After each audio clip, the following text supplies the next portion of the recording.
রহিম।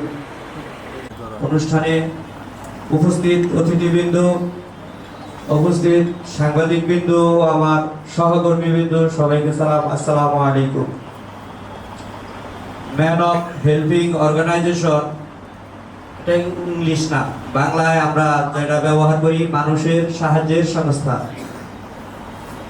আমরা এটা যাত্রা শুরু করি 2020 সালে, যখন করোনা কালীন সময় চলে। তারপরে আমরা এই বিভিন্ন জায়গায় দুর্দশা দেখে আমরা তখন এটা কয়েকজনে মিলে প্রতিষ্ঠা করি যে আমরা কিভাবে একজন অসহায়ের পাশে দাঁড়াতে পারি। এই মর্মে 6 বছর রানিং চলতেছে। 1-2 বছর পরে আমরা সমাজ সেবায় আবেদন করি।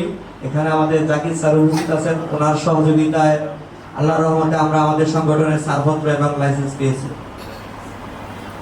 গতবার আমরা ইফতারির আয়োজন করছিলাম, এবার আমরা আলোচনা করে অফিসে সিদ্ধান্ত নিলাম যে ইফতারির আয়োজন না করে আমরা যদি কিছু অসহায় এতিম শিশুদের ঈদ পোশাক দিতে পারি তাহলে তার থেকে বেশি বেটার হয়। এই কারণে আজকের এই আয়োজন। আমি বেশি কথা বলবো না। আমরা এই সংগঠন থেকে এই পর্যন্ত অনেক কিছুই দিয়েছি, আমাদের উপদেষ্টারা জানেন, এবং আমাদের উপদেষ্টাদের পরামর্শে আজকের এই আয়োজন এবং এই পোশাকের ব্যবস্থা। যাই হোক, কথা বাড়াবো না।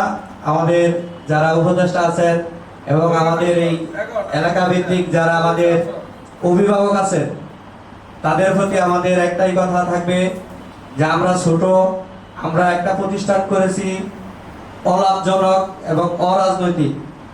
আমরা যেন সামনে এগিয়ে যেতে পারি, আপনারা সবাই আমাদেরকে সবসময় সাপোর্ট দিবেন, এই আশা ব্যক্ত রেখে আমি আমার বক্তব্য শেষ করলাম। রহিম। অনুষ্ঠানে উপস্থিত অতিথিবৃন্দ, উপস্থিত সাংবাদিকবৃন্দ, আমার সহকর্মীবৃন্দ, সবাইকে সালাম, আসসালামু আলাইকুম। ম্যান অফ হেল্পিং অর্গানাইজেশন, এটা ইংলিশ না, বাংলায় আমরা যেটা ব্যবহার করি মানুষের সাহায্যের সংস্থা। আমরা এটা যাত্রা শুরু করি 2020 সালে, যখন করোনা কালীন সময় চলে। তারপরে আমরা এই বিভিন্ন জায়গায় দুর্দশা দেখে আমরা তখন এটা কয়েকজনে মিলে প্রতিষ্ঠা করি যে আমরা কিভাবে একজন অসহায়ের পাশে দাঁড়াতে পারি। এই মর্মে 6 বছর রানিং চলতেছে। 1-2 বছর পরে আমরা সমাজ সেবায় আবেদন করি। এখানে আমাদের জাকির স্যার উপস্থিত আছেন, ওনার সহযোগিতায় আল্লাহর রহমতে আমরা আমাদের সংগঠনের ছাড়পত্র এবং লাইসেন্স পেয়েছি। গতবার আমরা ইফতারির আয়োজন করছিলাম, এবার আমরা আলোচনা করে অফিসে সিদ্ধান্ত নিলাম যে ইফতারির আয়োজন না করে আমরা যদি কিছু অসহায় এতিম শিশুদের ঈদ পোশাক দিতে পারি তাহলে তার থেকে বেশি বেটার হয়। এই কারণে আজকের এই আয়োজন। আমি বেশি কথা বলবো না।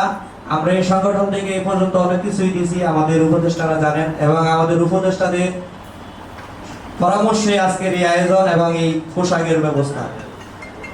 যাই হোক, কথা বাড়াবো না। আমাদের যারা উপদেষ্টা আছেন এবং আমাদের এই এলাকা ভিত্তিক যারা আমাদের অভিভাবক আছেন, তাদের প্রতি আমাদের একটাই কথা থাকবে যে আমরা ছোট, আমরা একটা প্রতিষ্ঠান করেছি অলাভজনক এবং অরাজনৈতিক। আমরা যেন সামনে এগিয়ে যেতে পারি, আপনারা সবাই আমাদেরকে সবসময় সাপোর্ট দিবেন, এই আশা ব্যক্ত রেখে আমি আমার বক্তব্য শেষ করলাম।